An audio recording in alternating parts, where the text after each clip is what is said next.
চার প্রকার মানুষকে আল্লাহ তাআলা নিজ হাতে জাহান্নামে দিবেন। আল্লাহর হক অনুযায়ী 1 নাম্বার যারা সুদের সাথে সম্পৃক্ত হয়ে যায়, সুদ খাওয়ার কারণে নিজ দায়িত্বে আল্লাহ তাআলা জাহান্নামে দিবেন। অন্যতম কারণ হলো মা বাবার সঙ্গে খারাপ ব্যবহার যেই সন্তানরা করবেন ওই সন্তানকেও আল্লাহ নিজ দায়িত্বে জাহান্নামে দিবেন।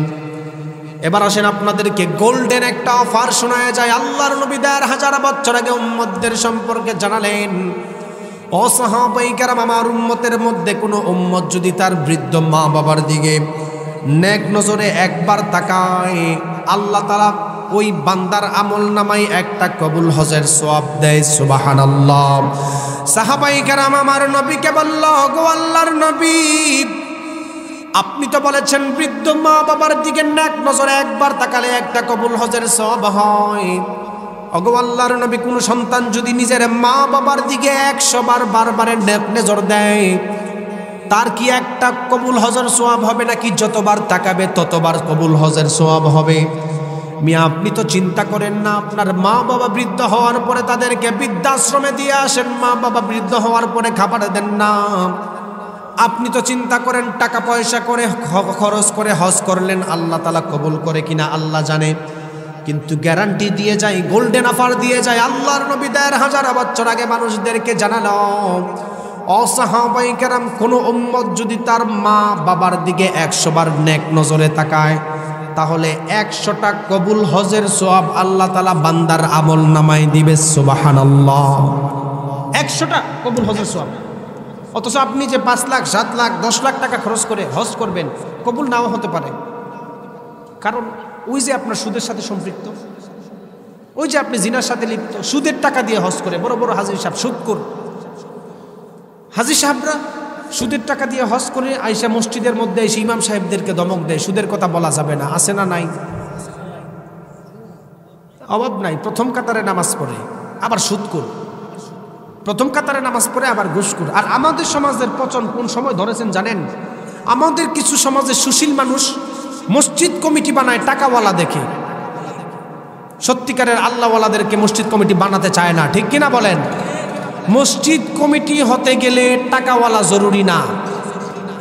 মসজিদ কমিটি হতে গেলে টাকাওয়ালা জরুরি না। আপনি মসজিদের সভাপতি হবেন, আগে চিন্তা করবেন এই লোকটা আসলে সুদ খায় নাকি ঘুষ খায়। কিন্তু সমাজের পচন তখনই ধরেছে যেই সমাজের মধ্যে মানুষ টাকা পয়সা থেকে সুদখোরকে মসজিদের সভাপতি আর সেক্রেটারি বানায়। এমন আছে না নাই? যেই কারণে ইমাম সাহেবরা মসজিদের মধ্যে সুদের কথা বললে পরের দিন সকালবেলা চাকরি নাই, ঘুষের কথা বললে পরের দিন সকালবেলা চাকরি নাই, জিনার কথা বললে পরের দিন সকালবেলা চাকরি নাই। মূল কারণ কি জানেন? ইমাম সাহেবের দোষ না, দোষ তো আপনাদের আর আমাদের। আপনি চিন্তা করেন, অমুক সাহেব মসজিদের মধ্যে টাইলস দিছে 10 লাখ টাকার, উনি সভাপতি। এই ট্র্যাডিশন বাংলাদেশে যেদিন থেকে আসছে ওই দিন থেকে মসজিদের মধ্যে ওয়ারতাফাতিল আসওয়াতু ফিল মাসাজিদ, মসজিদের মধ্যে হাঙ্গামা বেড়ে গিয়েছে। বিশ্বনবী সাল্লাল্লাহু আলাইহি ওয়াসাল্লাম বললেন, সায়াতি আলান নাসি জামান, এমন একটা জামানার মধ্যে মানুষগুলি উপনীত হয়ে যাবে যেই জামানার মধ্যে লা ইয়াবকা মিনাল ইসলামি ইল্লা ইসমুহু, ইসলাম শুধু নামে থাকবে, ইসলাম কাজে থাকবে না। ওয়ালা ইয়াবকা মিনাল কুরআনি ইল্লা রাসমুহু, কোরআন শুধু রসম থাকবে, অক্ষর থাকবে। মানুষ কোরআন পড়তে চাইবে না, কোরআন জানবে না। এরপরে আমার নবী বলেন, মাসাজিদুহুম আমিরাতু ওয়া হিয়া খারাবুম মিনাল হুদা। ও সাহাবায়ে কেরাম, এমন একটা জামানার মধ্যে মানুষ উপনীত হয়ে যাবে যেই জামানার মধ্যে মানুষ মসজিদ বানানো নিয়ে প্রতিযোগিতা করবে। ওয়া হিয়া খারাবুম মিনাল হুদা, মসজিদ হেদায়েত শূন্য হয়ে যাবে, মসজিদের মধ্যে হেদায়েত থাকবে না। আপনি যদি বলেন হুজুর মসজিদ তো ইবাদত করার জায়গা, আপনি তো বলবেন হুজুর মসজিদ তো নামাজ পড়ার জায়গা, সেখান থেকে হেদায়েত শূন্য কি কারণে আপনি বললেন? জবাব দিন। আপনাদের সম্পর্কে রব্বুল আলামিন আল্লাহর নবী 1000 বছর আগে বানালেন। আল্লাহর নবী বলল শেষ জামানার মধ্যে মসজিদের বিল্ডিং বানাবে, বড় বড় বিল্ডিং, কিন্তু মসজিদের মধ্যে খাঁটি ঈমানওয়ালা মুসল্লি খুঁজে পাওয়া যাবে না, ঠিক কিনা? মসজিদ আছে, অভাব নাই। এই যে এই মসজিদ আছে, শাহবাজপুর অনেক মসজিদ আছে, গিয়ে দেখবেন মসজিদে মুসল্লি নাই। আর যদি যেগুলোও থাকে অধিকাংশ সময় দেখবেন সুদখোর আর ঘুষখোর। নবী বলেন শেষ জমানায় মসজিদের মধ্যে ওয়ারতাফাতিল আসওয়াতু ফিল মাসাজিদ, মসজিদ হাঙ্গামা শুরু হবে। কেন হবে? আপনার দোষ, আমার দোষ। ওই যে উনি 10 লাখ টাকার টাইলস দিচ্ছেন, উনি সুদখোর হোক আর ঘুষখোর হোক, উনি মসজিদের মুতাওয়াল্লি, ওনার বিরুদ্ধে কথা বলা যাবে না। এই ট্র্যাডিশন যেদিন থেকে বাংলাদেশে ঢুকেছেন, মিনবিহি ওয়া নাতাওয়াক্কালু আলাইহি ওয়া নাউযু বিল্লাহি মিন শুরুরি আনফুসিনা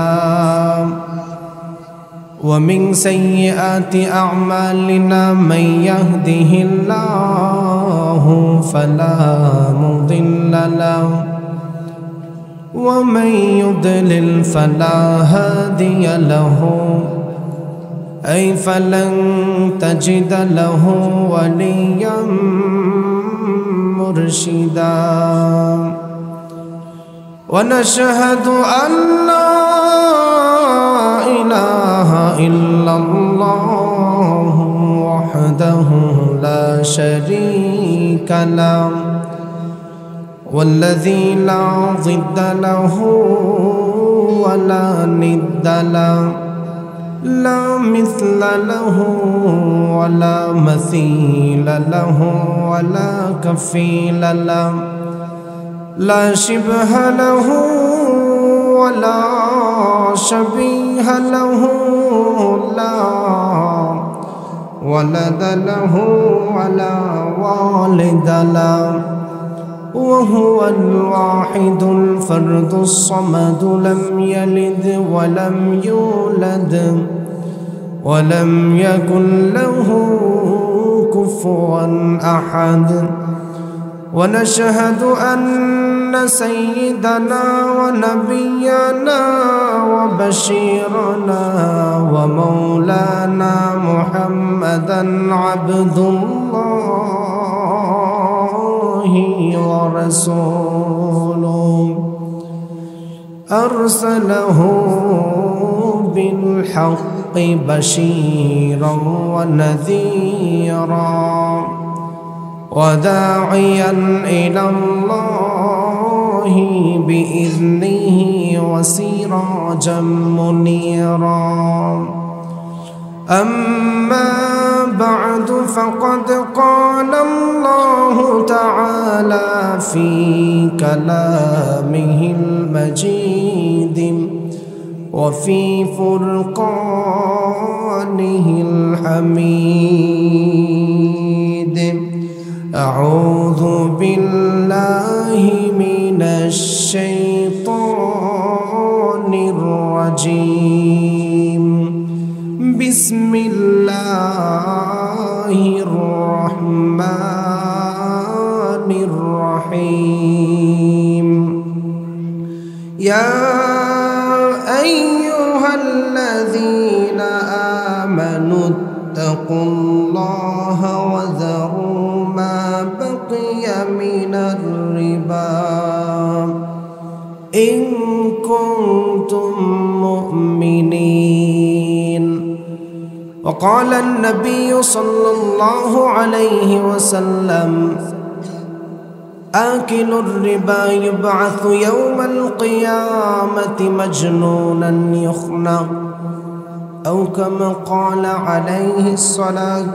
والسلام اللهم صل على محمد وعلى آل محمد كما باركت على إبراهيم وعلى آل إبراهيم إنك حميد مجيد اللهم بارك على محمد وعلى آل محمد كما باركت على إبراهيم وعلى آل إبراهيم إنك حميد مجيد ربي زدني علما ربي زدني علما رب اشرح لي صدري ويسر لي أمري واحلل عقدة من لساني يفقه قولي এসো কোরআনের ছায়া তলে সমবেত হই এসো কোরআনের ছায়া তলে সমবেত হই এসো আল্লাহ রাসূলের অনুগত হই এসো কোরআনের ছায়া তলে সমবেত হই এসো আল্লাহর গুণগান করি এসো তারি পথে জীবন গড়ি এসো আল্লাহর গুণগান করি এসো তারি পথে জীবন গড়ি আল্লাহর নাম নিলে তাতে যদি সুখ মিলে আল্লাহর নাম নিলে তাতে যদি সুখ মিলে কেন সেই নাম ছেড়ে দূরে সরে রই কেন সেই নাম ছেড়ে দূরে সরে রই এসো কোরআনের ছায়া তলে সমবেত হই এসো আল্লাহ রাসূলের অনুগত হই।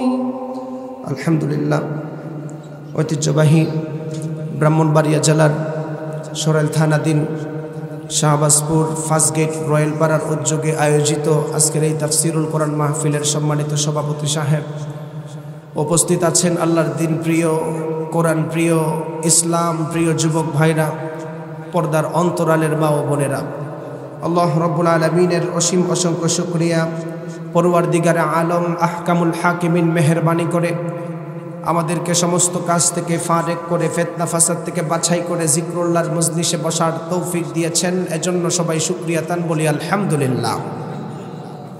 কোনো মানুষ চাইলেই এই সমস্ত জিকরুল্লাহর মজলিসের নিজের শক্তিতে বসতে পারে না। আল্লাহ তাআলা যাদেরকে দ্বীনের জন্য পছন্দ করেন, যাদেরকে ভালোবাসেন, তাদেরকেই আল্লাহ তাআলা দ্বীনের কাজের সাথে সম্পৃক্ত রাখেন। সুবহানাল্লাহ পড়েন। রাসূল সাল্লাল্লাহু আলাইহি ওয়াসাল্লাম বলেন, ইন্না লিল্লাহি আহলিনা মিনান নাস। সাহাবায়ে কেরাম, নিশ্চয় দুনিয়ার মধ্যে আল্লাহর পরিবার আছে। সাহাবায়ে কেরাম বলল, মান হুম ইয়া রাসূলুল্লাহ, আল্লাহর পরিবার কারা, তারা কারা? আপনাদের প্রশ্ন থাকতে পারে, আল্লাহর তো কোনো স্ত্রী নাই, আল্লাহর তো কোনো সন্তান নেই, আল্লাহর তো কোনো পুত্র নেই, আল্লাহর তো কোনো পরিবার নাই, তাহলে আল্লাহর পরিবার কারা? রাসূল সাল্লাল্লাহু আলাইহি ওয়াসাল্লাম বলেন, হুম আহলুল কোরআনি ওয়া আহলুল্লাহি ওয়া খাসাতুহু। দুনিয়াতে কোরআনওয়ালা, কোরআনকে যারা ভালোবাসে, কোরআনকে মহব্বত করে, কোরআন শিক্ষা দেয়, কোরআন শিক্ষা নেয়, কোরআনের কথা শুনে, তারা সবাই আল্লাহর পরিবার। সুবহানাল্লাহ বলেন। অর্থাৎ এই মাহফিল যিনি আয়োজন করেছেন বা আমরা যারা এখানে বসেছি সবাই আল্লাহর পরিবার। সবাই খুশি না বেজার? আল্লাহর পরিবার যারা, আল্লাহ তাআলা যাদের জিম্মাদারি নিজের মধ্যে রাখেন, যাদেরকে, তাদের কোনো দুনিয়াতে টেনশন নাই। আমি আপনাদের সামনে খুব সংক্ষিপ্ত সময়ে কিছু কথা বলবো। ভাই শীষটা একটু অফ করে দেন, শীষটা। খুব সংক্ষিপ্ত টাইমে কথা বলবো। এই টাইমটাকে সামনে রেখেই আমি আপনাদের সামনে কোরআনুল কারীমের অসংখ্য আয়াত থেকে একটি আয়াত তেলাওয়াত করেছি। রাসূল সাল্লাল্লাহু আলাইহি ওয়াসাল্লামের অনেক হাদিস থেকে একটি হাদিস আপনাদের সামনে পাঠ করেছি। এই আয়াত এবং হাদিসকে সামনে রেখেই সংক্ষেপে কিছু কথা বলে বিদায় নিব ইনশাআল্লাহ। আমার তেলাওয়াতকৃত আয়াতের মধ্যে আল্লাহ তাআলা বলতেছেন, হে মুমিনরা, তোমরা দুনিয়াতে সুদের কারবারি যেগুলি আছে, বাকি আছে, সবগুলি ছেড়ে দাও। অর্থাৎ আমাদের সমাজে দেখবেন মানুষ দিন দিন সুদের সাথে লিপ্ত হয়ে যাচ্ছে, এমন আছে না নাই? প্রতিনিয়ত সুদের সাথে লিপ্ত মানুষ। সুদকে আর সুদ বলে না, মানুষ সুদকে এখন নতুন ব্যবসার নাম দিয়েছেন, ইন্টারেস্ট। সুদ আর বলতে চায় না। দুনিয়া যেমন আধুনিক হয়েছে, মানুষের ভাষার ব্যবহারও আধুনিক হয়েছে। সুদকে মানুষ ইন্টারেস্ট বলে জায়েজ মনে করে সুদ খায়। কিছু মানুষ আছে না নাই? মনে করেন আপনার সামনে আমি এক বোতল পানি আনলাম, এই পানির বোতলে বিষ আছে, বিষ। এটার উপরে লেবেল লাগাইলাম যে এর মধ্যে মধু আছে। আপনি আপনি যেমন লেভেল দেখে মধু মনে করে খাইলেন, খাওয়ার সাথে সাথে বিষ খাওয়ার পরে মানুষ বাঁচবে না মরবে? আরো জোরে বলেন, মরবে। ঠিক তেমনভাবে সুদকে যারা ইন্টারেস্ট বলে হালাল মনে করে তারা সুদের ব্যবসা করে, তারাও জাহান্নামে যাবে। ঠিক কিনা বলেন? এবার আসেন এর সার সংক্ষেপে আমরা কিছু কথা শুনি। আল্লাহ রাব্বুল আলামিন কোরআন নাজিল করার পরে মানুষদেরকে হেদায়েত হিসাবে আল্লাহ তাআলা কোরআন গাইডলাইন দিয়েছেন দুনিয়ার মানুষদেরকে। যেমন আপনাদেরকে উদাহরণ দেই, শাহবাজপুরের মানুষ শিক্ষিত মানুষ, আমরা যারা অ্যান্ড্রয়েড মোবাইল চালাই, কেউ আইফোন চালান, কেউ অ্যান্ড্রয়েড ভার্সন চালান, মোবাইল কিনলে দেখতে পারবেন মোবাইলের দোকান থেকে আপনাদেরকে একটা বই দেয়, বইয়ের মোবাইলের সাথে বই দেয়। বইয়ের মধ্যে লেখা থাকে মোবাইলের অমুক বাটনে ক্লিক করলে ফোন আসবে, অমুক বাটনে ক্লিক করলে ফোন কাটবে। বইয়ের ইনস্ট্রাকচার অনুযায়ী আমাদেরকে চলা লাগে, যেইভাবে ইনস্ট্রাকশন দিয়েছেন ওইভাবে আমাদের মোবাইল চালানো লাগে। দুনিয়ার মানুষ একটি মোবাইল তৈরি করেছেন, মোবাইল তৈরি করতে গিয়ে মোবাইলের জন্য আলাদা গাইডলাইন বই রেখেছেন। মোবাইল চালাতে যদি দুনিয়ার মানুষের বইয়ের গাইডলাইনের প্রয়োজন হয়, ঠিক তেমনইভাবে আপনি দুনিয়ার শ্রেষ্ঠ সৃষ্টি, আমিও যদি দুনিয়াতে চলতে চাই, আল্লাহর কোরআন ছাড়া চলা সম্ভব না। ঠিক কিনা বলেন? এজন্য কোরআনের বিধান আমাদেরকে জানতে হবে। আর অন্যতম একটা বিধান আপনাদের সামনে তুলে ধরব। আল্লাহ তাআলা বলতেছেন, ইয়া আইয়ুহাল্লাযীনা আমানু, হে ঈমানদারগণ, তোমরা আল্লাহকে ভয় করো। ওয়াযারু মা বাকিয়া মিনার রিবা ইন কুনতুম মুমিনিন, যদি মুমিন হয়ে থাকো তাহলে তোমরা সুদের কারবারি বাকি অংশগুলি ছেড়ে দাও। এরপরের আয়াতে আল্লাহ তাআলা বলতেছেন, কোন মানুষ যদি ফাইল্লাম তাফআলু ফাআযানু বিহারবিন মিনাল্লাহি ওয়া রাসূলিহি, আল্লাহর আয়াত শোনার পরেও যদি কোনো মানুষ সুদের সাথে লিপ্ত থাকে, আল্লাহ তাআলা বলতেছেন ফাআযানু বিহারবিন মিনাল্লাহ ওয়া রাসূলিহি, আল্লাহ এবং রাসূলের সাথে যুদ্ধ শুরু করে দাও। নাউজুবিল্লাহ বলেন। এই আয়াত দুইটা নাজিল হওয়ার একটি ব্যাকগ্রাউন্ড আছে। কেন আয়াত নাজিল হলো এবার আপনাদের সামনে তুলে ধরলে আলোচনাটা বুঝতে পারবেন। আরবের দুইটা গোত্র ছিল, বনু মাখজুমিন এবং বনু সাকিব গোত্র। ইসলাম ধর্ম গ্রহণ করার আগে বনু মাখজুমিন এবং বনু সাকিব গোত্রের মধ্যে সুদের ব্যবসার সম্পর্ক ছিল। ইসলাম ধর্ম গ্রহণ করার আগে, আমার কথাটা বুঝিয়েন, আল্লাহ তাআলা কোন কারণে আয়াত নাজিল করছেন, কাদের ব্যাপারে আয়াত নাজিল করছেন, কোন সময় আয়াত নাজিল করছেন, এটা বোঝার দরকার। আগে ইসলাম ধর্ম গ্রহণ করার আগে আরবের দুই গোত্রের, বনু মাখজুমি এবং সাকিব গোত্রের মধ্যে সুদের সম্পর্ক ছিল। ঘটনাক্রমে রাসূল সাল্লাল্লাহু আলাইহি ওয়াসাল্লামের পক্ষ থেকে ইসলামের দাওয়াত পাওয়ার পরে তারা দুই দল ইসলাম ধর্ম গ্রহণ করেন। সুবহানাল্লাহ করেন। দুই দল ইসলাম ধর্ম গ্রহণ করার পরে হঠাৎ করে বনু মাখজুমি এবং সাকিব গোত্রের মানুষের সঙ্গে একটা দ্বন্দ্ব লেগে যায়। কেন দ্বন্দ্ব লাগে? বনু সাকিব গোত্র বনু মাখজুমি গোত্রের কাছে সুদের যে সম্পর্ক ছিল ইসলাম ধর্ম গ্রহণ করার আগে, ইসলাম ধর্ম গ্রহণ করার পরে সেই সুদের বাকি অংশ চাওয়া শুরু করেছেন। আপনারা আমার সাথে বলেন তো দেখি, সুদের ব্যবসাটা ইসলাম ধর্ম হওয়ার পরে হয়েছে নাকি আগে হয়েছে? আগে। ব্যবসা শুরু হয়েছে ইসলাম ধর্ম গ্রহণ করার আগে, ব্যবসার টাকা চাওয়া শুরু করছে ইসলাম ধর্ম গ্রহণ করার পরে। ঘটনাক্রমে যখন তাদের মধ্যে বাগদন্দিতা লেগে যায়, সেখানে রাসূল সাল্লাল্লাহু আলাইহি ওয়াসাল্লামের নায়েব আত্তাব ইবনে আসিদ রাদিয়াল্লাহু তাআলা আনহু উপস্থিত ছিলেন। নবীকে বললেন, নবী হে, বনু মাখজুমি এবং সাকিব গোত্রের মধ্যে সুদের বাকি টাকা নিয়ে ঝগড়া লাগছে। নবীর কাছে চিঠি পাঠাইছেন, পড়তেছেন। এমন সময় আল্লাহ তাআলা কোরআনুল কারীমের সূরাতুল বাকারা এর 278 এবং 79 নম্বর আয়াত নাজিল করলেন। সুবহানাল্লাহ বলেন। আল্লাহ রাব্বুল আলামিন কোরআন নাজিল করার মাধ্যমে দুনিয়ার মানুষদেরকে জানালেন, আমি আল্লাহ এই কোরআন নাজিল করার মাধ্যমে দুনিয়ার মানুষদেরকে হেদায়েতের গাইডলাইন দিয়েছি। যেই মানুষগুলি দুনিয়ার মধ্যে চলাফেরা করা অবস্থায় কোরআনকে মানবে, যেই মানুষগুলি দুনিয়ার মধ্যে চলাফেরা অবস্থায় কোরআনকে মানবে, কোরআনকে সম্মান করবে, কোরআনের আইনগুলি মানবে, রব্বুল আলামিন তাদের জন্য জান্নাতের ফয়সালা করেছেন। সুবহানাল্লাহ। যেই মানুষগুলি দুনিয়ার মধ্যে কোরআন পাওয়ার পরে কোরআনকে মানে না, যেই মানুষগুলি দুনিয়ার মধ্যে কোরআন পাওয়ার পরে কোরআনকে জানে না, কোরআনকে যারা নিজের ভিতরে আঁকড়ে ধরতে পারে নাই, ওই মানুষদের জন্য রব্বুল আলামিন জাহান্নামকে প্রস্তুতি করে রেখেছেন। কেন আপনাদেরকে বললাম কোরআনের আইন মানলে আপনি জান্নাতে যাবেন, আইন না মানলে জাহান্নামে যাবেন। সামনে যেই আয়াত তেলাওয়াত করেছি, আরবের দুই গোত্র বনু মাখজুম এবং সাকিব গোত্রের মধ্যে ইসলাম ধর্ম গ্রহণ করার আগে সুদের সম্পর্ক ছিল। ইসলাম ধর্ম গ্রহণ করার পরে বনু সাকিব গোত্র বনু মাখজুমি গোত্রের কাছে টাকা চাওয়া শুরু করলেন, তারা টাকা দিতে রাজি না। বনু সাকিব গোত্র যখন সুদের টাকা চাইলেন, মাখজুমি গোত্র টাকা দিতে চায় নাই। টাকা না দেওয়ার কারণে তাদের মধ্যে ঝগড়া লেগে যায়। সেই ঝগড়ার মধ্যে আল্লাহর নবীর একজন বিখ্যাত সাহাবী ছিলেন। সাহাবী আল্লাহর নবীর কাছে চিঠি লিখে বললেন, গো আল্লাহর নবী, বনু মাখজুমি এবং সাকিব গোত্রের মধ্যে দ্বন্দ্ব লেগে গিয়েছে সুদের টাকা নিয়ে। ইসলাম ধর্ম গ্রহণ করার আগে তাদের মধ্যে সুদের সম্পর্ক ছিল। ইসলাম ধর্ম গ্রহণ করার পরে সুদের বাকি লাভ চাওয়া শুরু করেছেন। ও নবী, আপনি তাদের ফয়সালা করেন। আল্লাহ রাব্বুল আলামিন কোরআনুল কারীমের সূরাতুল বাকারা এর 278 নম্বর আয়াত নাযিল করলেন।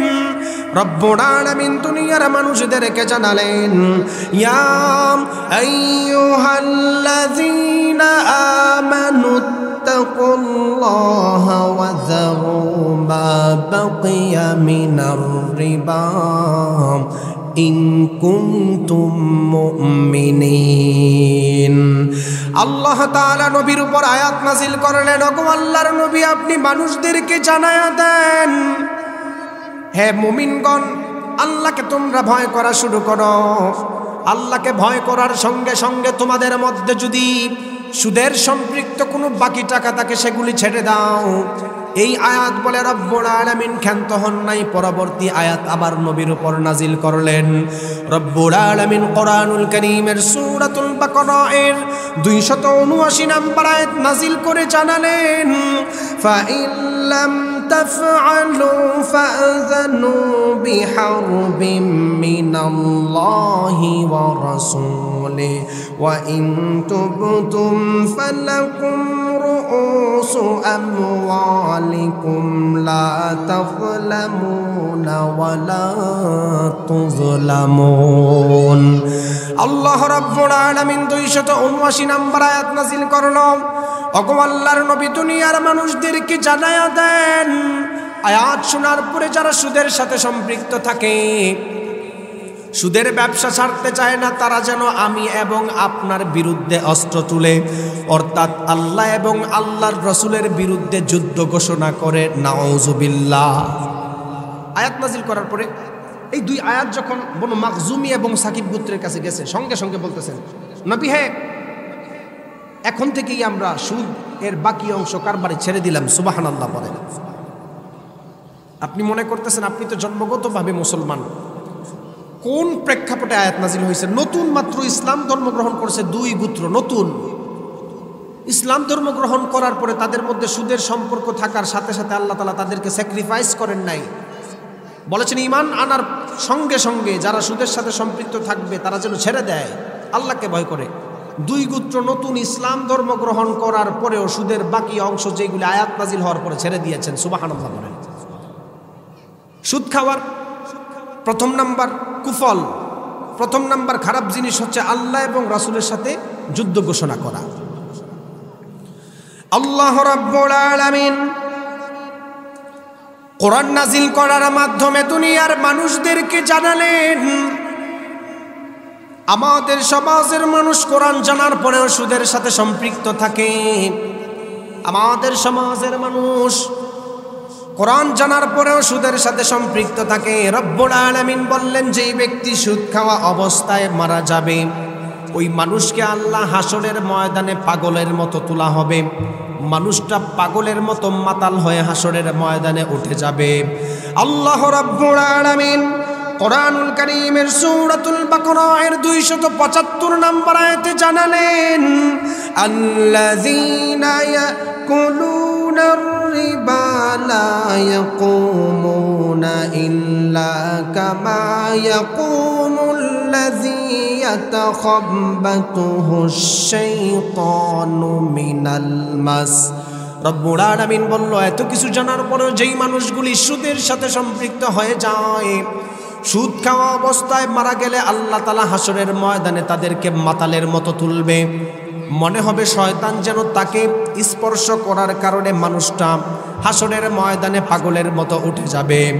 কেন তারা হাসরের ময়দানে পাগলের মতো উঠে যাবে? রব্বুল আলামিন বললেন, কোরআনুল কারীমের সূরাতুল বাকারার মধ্যে মানুষদেরকে জানালেন, যালিকা বিআন্নাহুম ক্বালু ইন্নামাল বাইউ মিছলুর রিবা ওয়া আহাল্লাল্লাহুল বাই'a ওয়া হাররামার রিবা। রব্বুল আলামিন এই আয়াতের মধ্যে দুনিয়ার মানুষদেরকে সুন্দর করে জানালেন, কেন মানুষদেরকে হাসরের ময়দানে পাগলের মতো তোলা হবে। তোমরা শুনে নাও, মানুষগুলি সুদ খাওয়া শুরু করেছিল। আল্লাহর বিধান পাওয়ার পরেও তারা সুদকে ছাড়ে নাই। তারা মনে করেছিল সুদটা হয়তো ইন্টারেস্টের নাম দিয়া মানুষ হালাল মনে করে খাবে। সুদকে হালাল মনে করে খাওয়ার কারণে মানুষদেরকে হাসরের ময়দানে পাগলের মতো তুলবে। আল্লাহ রাব্বুল আলামিন কোরআনুল কারীম নাজিল করার মাধ্যমে দুনিয়ার মানুষদেরকে জানালেন, এই কোরআন পাওয়ার পরে যারা কোরআনকে মানে না, কোরআনকে জানে না, কোরআনকে অস্বীকার করে, কোরআনের আইনকে মানে না, ওই মানুষদেরকে আল্লাহ জাহান্নামের রাস্তার মধ্যে কেমন ভাবে তুলবেন।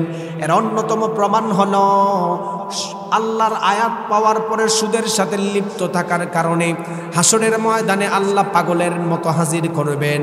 মানুষগুলি সেদিন পাগলের মতো উঠবে। মানে হাসরের ময়দানে তো বিভিন্ন শ্রেণীর মানুষ থাকবে। আপনাকে যারা সুদ খায় তারা মাতাল। মদ খাওয়ার পরে মানুষ মাতাল হয় না? দেখবেন মদ খাওয়ার পরে মানুষ কোনটা মেইন রোড আর কোনটা খাল নদী নালা চিনে না, উল্টাপাল্টা হাঁটাহাঁটি করে। আল্লাহ তাআলা বলেন, এত কিছু জানার পর সুদের সাথে লিপ্ত থাকার কারণে, এবং আমি আল্লাহ সুদকে হারাম করেছি, ব্যবসাকে হালাল করেছি। কিছু মানুষ সুদকে ব্যবসার সাথে মেলায়। যেমন শরীয়তের পরিভাষায় বলা হয়, কুল্লু কারদিন জাররা নাফআ ফাহুয়া রিবা। আপনি ঋণ নেবেন, প্রত্যেক ঋণের যেই মুনাফা অগ্রিমটা নেই, মানে অতিরিক্ত মুনাফা। আমাদের সমাজের মানুষ কোনো ঋণ দিলে চিন্তা করে ঋণ এইভাবে দিয়ে লাভ নাই। 1 লাখ টাকা দিছি, 1 বছর পরে তুমি 10,000 টাকা লাগায় একটু বাড়াইয়া দিও, এমন আছে না নাই? এটার সুদ বলে। 1 লাখ টাকা ঋণ দিছে, 1 বছর পরে 5,000 টাকা এটা লাভ নিছে, কথার কথা, এটাকে সুদ বলে। নবী বলতেছেন, যেই মানুষ সুদ খায়, যেই মানুষ সুদ দেয়, যেই মানুষ সুদের দলিল লিখে, তাদের উপর 24 ঘন্টা আল্লাহর লানত করে, নাউজুবিল্লাহ বলেন। সুদ খাওয়ার তৃতীয় নাম্বার যে ভয়াবহতা হচ্ছে, রাসূল সাল্লাল্লাহু আলাইহি ওয়াসাল্লাম বলেন, আকিলুর রিবা ইউবআসু ইয়াউমাল কিয়ামাতি মাজনুনান ইউখনা। আয়াত থেকে শুনলেন সুদ খাওয়ার কারণে মানুষ মাতালের মতো উঠবে, কিন্তু উমদাতুত তাফসীরের মধ্যে এসেছেন রাসূল সাল্লাল্লাহু আলাইহি ওয়াসাল্লাম বলেন, সব কিছু জানার পরেও যারা সুদ খাওয়া অবস্থায় মারা যায়, সুদকে এস্টাবলিশ করে দুনিয়া ত্যাগ করে, আকিলুর রিবা ইউবআসু ইয়াউমাল কিয়ামাতি মাজনুনান ইউখনা। এখানে মাজনুনান ইউখনা শব্দ ব্যবহার করা হয়েছে, অর্থাৎ হাসরের ময়দানে তাকে তোলার পরে তার শ্বাসটাকে আল্লাহ তাআলা বন্ধ করে দিবেন। শ্বাস, মানুষকে ফাঁসি লাগাইলে শ্বাস বন্ধ হয় কি হয় না? হয়। কিরকম কষ্টটা পায়? ঠিক তেমনভাবে কোনো মানুষ সুদ খাওয়া অবস্থায় মারা গেলে হাসরের ময়দানে মাজনুনান, এক পাগল হবে, ইউখনাক, তার গলার মধ্যে আল্লাহ তাআলা ফাঁস অর্থাৎ শ্বাস বন্ধ করে দিবেন। বিশ্বনবী সাল্লাল্লাহু আলাইহি ওয়াসাল্লাম সাহাবায়ে কেরামদেরকে সুন্দর করে জানিয়ে দিলেন, উম্মতের মধ্যে যেই সমস্ত উম্মত সুদের সাথে লিপ্ত থাকবে, উম্মতের মধ্যে যেই সমস্ত উম্মত সব কিছু জানার পরেও সুদের সাথে লিপ্ত হয়ে যায়, ওই সমস্ত উম্মতের সম্পর্কে আল্লাহর নবী সুন্দর করে হাদিস জানালেন, আকিলুর রিবা ইউবআসু ইয়াউমাল কিয়ামাতি মাজনুনান ইউখনাক। সাহাবায়ে কেরাম, যেই মানুষটা সুদ খাওয়া অবস্থায় মারা যাবে, হাসরের ময়দানে তাকে শ্বাসটাকে বন্ধ করে তোলা হবে, শ্বাস বন্ধের কষ্ট তাকে দেওয়া হবে। সুদ খাওয়ার চতুর্থ নাম্বার ভয়াবহতা সম্পর্কে রব্বুল আলামিন কোরআনুল কারীমের মধ্যে দুনিয়ার মানুষদেরকে জানালেন, সুদ খাওয়ার অন্যতম ভয়াবহতা হলো আপনি যদি সুদের সাথে সম্পৃক্ত থাকেন, আপনার জিন্দেগির মধ্যে যেই জিনিস হালাল রিজিক ছিল, সুদ খাওয়ার কারণে আল্লাহ হালাল রিজিকগুলি থেকে আপনাকে বঞ্চিত করে ফেলবেন। মানে আপনি জিন্দেগিতে 60 বছর বাঁচবেন, ঘটনাক্রমে আপনার জিন্দেগির 50 বছর কি 40 বছর বয়সে আপনি সুদ খাওয়া শুরু করছেন। 40 বছর বয়সে, কথা বুঝিয়েন। আল্লাহ তাআলা বলেন, মানুষ বেঁচে থাকার পরে যতদিন বাঁচবে, সুদ খাওয়া শুরু করার কারণে তার সামনের জিন্দেগির যত হালাল রিজিক ছিল আল্লাহ তাআলা তার থেকে বঞ্চিত করবেন। নাউজুবিল্লাহ বলেন। আল্লাহ রাব্বুল আলামিন কোরআনুল কারীমের সূরাতুন নিসা এর 160 থেকে 61 নম্বর আয়াতে মানুষদেরকে জানালেন, ফাবিযুলমিন মিনাল্লাযীনা হাদু হাররামনা আলাইহিম তাইয়্যিবাতিন উহিল্লাত লাহুম ওয়া বিসাদ্দিহিম আন সাবিলিল্লাহি কাসীরা। আল্লাহ রাব্বুল আলামিন এই আয়াত নাযিল করে ইহুদিদের সম্পর্কে জানানো, দুনিয়ার মধ্যে ইহুদি জাতি এমন অসভ্য বর্বর ছিল, আল্লাহ তাআলা তাদের অসভ্যতা বর্বরতার কারণে তাদের মধ্যে যেই সমস্ত আল্লাহ তাআলা তাদের জন্য হালাল রেখেছিল সবগুলি আল্লাহ তাআলা বঞ্চিত করে দিয়েছেন। এরপরের আয়াতে রব্বুল আলামিন বললেন কেন তাদেরকে বঞ্চিত করা হলো। মূল কারণ হলো তারা তাদের নবীকে কষ্ট দিত, মানুষদের উপর জুলুম করত। আপনিও যদি সমাজের মধ্যে সুদ চালু করার কারণে গরিবদেরকে কষ্ট দেন, সুদ চালু করে যদি আপনি আপনার গরিব ভাইদেরকে আপনি কষ্ট দেন, আপনি যদি আপনার পাওয়ার থাকার কারণে গরিব মানুষদের উপর অত্যাচার করেন, আল্লাহর নবী রব্বুল আলামিন বললেন মানুষটার বাকি জিন্দেগিতে হালাল রিজিকের সন্ধান খুঁজে পাবে না। নাউজুবিল্লাহ। জুলুম করেন, চিন্তা করে করেন। সুদ দিতেছেন, খুব চিন্তা করে দিবেন। সুদ নিতেছেন, খুব চিন্তা করে নেবেন। আল্লাহ তাআলা বলেন সুদ খাওয়ার কারণে এক জাতির যে হালাল রিজিক ছিল আল্লাহ এটা হারাম করে দিয়েছেন, নিষিদ্ধ করে দিয়েছেন।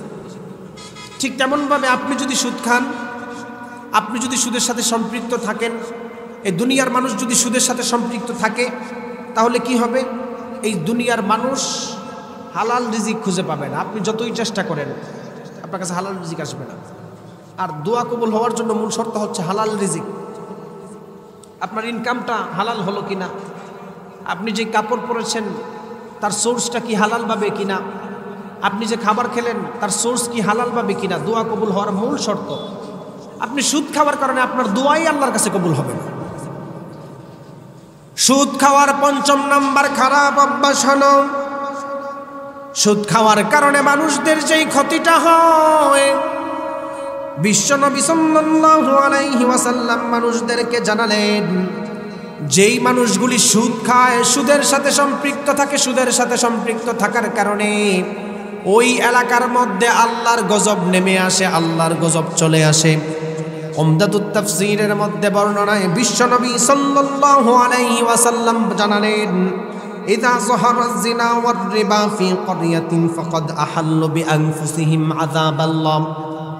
ও সাহাবায়ে কেরাম, যেই সমাজের মধ্যে সুদ ইস্টাবলিশ হয়ে থাকবে ওই সমাজের মধ্যে আল্লাহর গজব চলে আসবে। নাউজুবিল্লাহ। মানে আল্লাহর গজব আল্লাহ তাআলা এমনি এমনি দিবেন না। আপনি সমাজের সুদের সাথে লিপ্ত থাকবেন, আল্লাহ অটোমেটিকলি দুনিয়াতে গজব নাজিল করবেন, সমাজের মধ্যে গজব নাজিল করবে। এখন আপনি বলবেন হুজুর আমাদের সমাজে যে গজব নাজিল হয় তার মানে মনে হয় সুদখোরের কারণে। এজন্য এলাকার যাদের ক্ষমতা আছে, এলাকার মধ্যে যাদের in terms of name and ফেম আছে, ইন টার্মস অফ পাওয়ার আছে, যাদের কাছে ক্ষমতা আছে, যাদের ফেস ভ্যালু ভালো, তার যদি ক্ষমতা থাকে ওই এলাকা থেকে সুদের ব্যবসা বন্ধ করে দেওয়ার সিস্টেম তার কাছে থাকে, এটা যেন বন্ধ করে দেয়। কিন্তু আপনার ক্ষমতা আছে সুদের ব্যবসা বন্ধ করে দেওয়ার, আপনি করেন নাই, এর কারণে আল্লাহর গজব আপনার এলাকায় আসবে। এখন আপনি বলবেন সমাধান কি হুজুর? যারা সুদ খায় তাদেরকে কি এলাকা থেকে বের করে দিব? আপনি এলাকা থেকে বের করলে কি হবে? মনে করেন শাহবাজপুর থেকে আপনি তাদেরকে যারা সুদখোর আছে বের করে দিলেন, সবাইকে একটা জাহাজে তুললেন, পাঠাই দিলেন আমেরিকাতে। তো আমেরিকার মধ্যে কি আল্লাহ গজব দিবে না? আমার কথা আপনারা বুঝেন নাই? আপনি শাহবাজপুরের সমস্ত সুদখোর যারা আছে লিস্ট করে একটা জাহাজে তুললেন, আমেরিকাতে পাঠাই দেন। এখন আমেরিকাতে পাঠাইলে কি আল্লাহ তাআলা আমেরিকাতে গজব দিবে না? আল্লাহ তাআলা তো, রাসূল তো বলতেছেন যে সুদ খাওয়ার কারণে ওই এলাকার মধ্যে গজব আসে, সুদখোরের কারণে। যারা সুদখোর আছেন আমার আলোচনাটা ভালো করে শুনেন।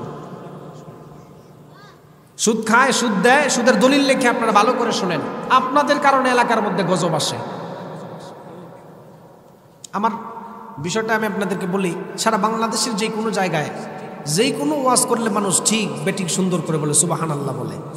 আমি সারা বাংলাদেশ সফর করি, কোনোদিন সুদের ওয়াজ করার পরে প্যান্ডেল থেকে ঠিক বেঠিক আর খুঁজে পাইনি। মানে এটা সবার শরীরে লাগে। এজন্য বলতেছি, যারা সুদ খায় ভালো করে শোনেন। আপনার সুদ খাওয়ার কারণে এলাকার মধ্যে গজব আসবে। সমাধান কি? এদেরকে যদি বাইর করে দিয়ে আপনি ক্যালিফোর্নিয়া দেন, ক্যালিফোর্নিয়াতে আগুন এমনি জ্বলতেছে, এরা গেলে তো আরো শেষ। সমাধান কি? ইসলামের শরিয়া আইন মেনে সুদ ছেড়ে তওবা করা, ঠিক কিনা বলেন? তওবা ছাড়া কোনো এইটার কোনো পথ নাই। এরে আপনি সরাইল পাঠাবেন, সরাইল ধ্বংস হবে। সুদ করে ব্রাহ্মণবাড়িয়া পাঠাবেন, ব্রাহ্মণবাড়িয়া বিল্ডিং ধসে যাবে। আমেরিকা পাঠান, ইংল্যান্ড পাঠান, ফিনল্যান্ড পাঠান, নেদারল্যান্ড পাঠান, সুদখোরের কারণে যে কোনো জায়গার মধ্যে গজব আসবে, একমাত্র সুদখোরের কারণে। বিশ্বনবী সাল্লাল্লাহু আলাইহি ওয়াসাল্লাম বললেন, ইযা যাহারাত যিনা ওয়ার রিবা ফি ক্বরিয়াতিন ফাকাদ আহাল্লু বিআনফুসিহিম আযাবাল্লাহ। রব্বুল আলামিন মানুষদেরকে কোরআন দিয়েছেন কোরআন মেনে চলার জন্য। আল্লাহর নবী বলল, যেই জামানার মধ্যে সুদ এবং জিনা বেড়ে যায়, আমাদের সমাজে যেই পরিমাণ সুদ আছে সেই পরিমাণ জিনাও আমাদের সমাজে আছে না নাই? জিনা আছে। আপনি বলবেন হুজুর জিনা কি? জিনার ব্যাখ্যা আপনারা চিন্তা করেন যে এক ছেলে আর এক মেয়ের সাথে রিলেশন করলে এটা জিনা। এটা চিন্তা করেন না? এক ছেলে এক মেয়ের সাথে সম্পর্ক করছে, এটা জিনা আপনি মনে করতেছেন। শুধু এটাকে আপনি জিনার সংজ্ঞা ধরলেন না। সুদ খাওয়ার অন্যতম একটি এবং জিনার অন্যতম একটি যেই খারাপ জিনিস হচ্ছে এলাকার মধ্যে গজব নেমে আসে। জিনা কি? আমাদের সমাজে দেখবেন এখন পরকিয়া বেড়ে গেছে। পরকিয়া, ওয়াইফ তার স্বামী বিদেশ থাকার কারণে অন্য ছেলের সাথে রিলেশন করে, স্বামী তার ওয়াইফকে ঠিক মতো সময় দেয় না, অন্য মেয়ের সাথে সম্পৃক্ত থাকে, রিলেশনে থাকে। রাস্তায় চোখের জিনা হয়, স্কুল কলেজে চোখের জিনা হয়। শিক্ষা ব্যবস্থার মধ্যে এখন জিনা ঢুকিয়ে দিয়েছেন। রাসূল সাল্লাল্লাহু আলাইহি ওয়াসাল্লাম বলেন, ইযা ফাআলাত উম্মতি 15 খসলাতান হাল্লা বিহাল বালা। সাহাবায়ে কেরাম শুনো, উম্মত ধ্বংস হওয়ার আগে 15টি খারাপ অভ্যাস তাদের মধ্যে আসবে। এই 15টি খারাপ অভ্যাস যখন সমাজের মধ্যে বেড়ে যাবে, ফালিয়ারতাকিবুহু ইনদা যালিকা রিহান হামরা, আল্লাহ তাআলা দুনিয়াতে অগ্নিবায়ু নাজিল করবেন, অগ্নিবায়ু দিবেন। এর মধ্যে অন্যতম একটি হচ্ছে ওয়া তুআল্লিমা লিগাইরিদ্দিন, দিন বিরোধী শিক্ষা ব্যবস্থা চালু করা। এখন আপনি আপনার শিক্ষার ব্যবস্থা দেখেন, আমাদের শিক্ষা ব্যবস্থার দিকে তাকান, দেখবেন এটার মধ্যে উত্তপ্ততা দেওয়া। যেমন গত 2 বছর আগে এটা নিয়ে আন্দোলন হয়েছে সারা বাংলাদেশে। আপনি মনে করেন যে শিক্ষা ব্যবস্থা হয়তো ধ্বংস হয়েছে 2023-24 সালে? না, 2023-24 সালে শিক্ষা ব্যবস্থা ধ্বংস হয়েছে, এটা আপনি দেখছেন। এই শিক্ষা ব্যবস্থাকে ধ্বংস করার জন্য আজকে থেকে 2 থেকে 250 বছর আগ পর্যন্ত, 2 থেকে 250 বছর আগে এটার মূল ফর্ম তৈরি করা হয়েছে। 2 থেকে 250 বছর আগে। আমার আলোচনা একটু একাডেমিক সিস্টেম, একটু বুঝেন। এর অন্যতম একটা উদাহরণ দেই। আমাদের সমাজের মানুষ বাহিরের দেশে পড়াশোনা করে, ডক্টরেট করে, বিভিন্নভাবে পড়াশোনা করে।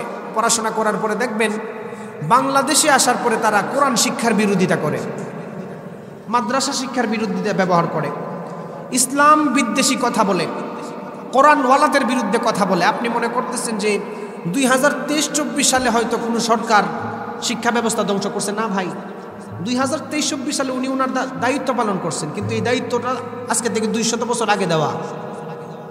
এর অন্যতম একটা উদাহরণ দিই। আমাদের বিশ্ববিদ্যালয়ে একটি কিতাব পড়ানো হয়, আল কুরআনু ওয়াল মুস্তাশরিকুন। আমাদের সমাজের মানুষ ওরিয়েন্টালিস্টদেরকে বিশ্বাস করে। ওরিয়েন্টালিস্টের বাংলা হচ্ছে প্রাচ্যবাদ, আরবিতে যাদেরকে মুস্তাশরিকিন বলে।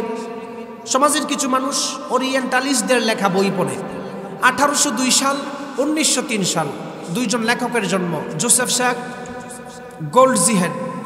ওনারা বই লিখেছেন origin of Muhammadan jurisprudence, aspect of Islamic civilisation, mister Arberry, Nicholson, এরকম মানুষ বই লিখছেন।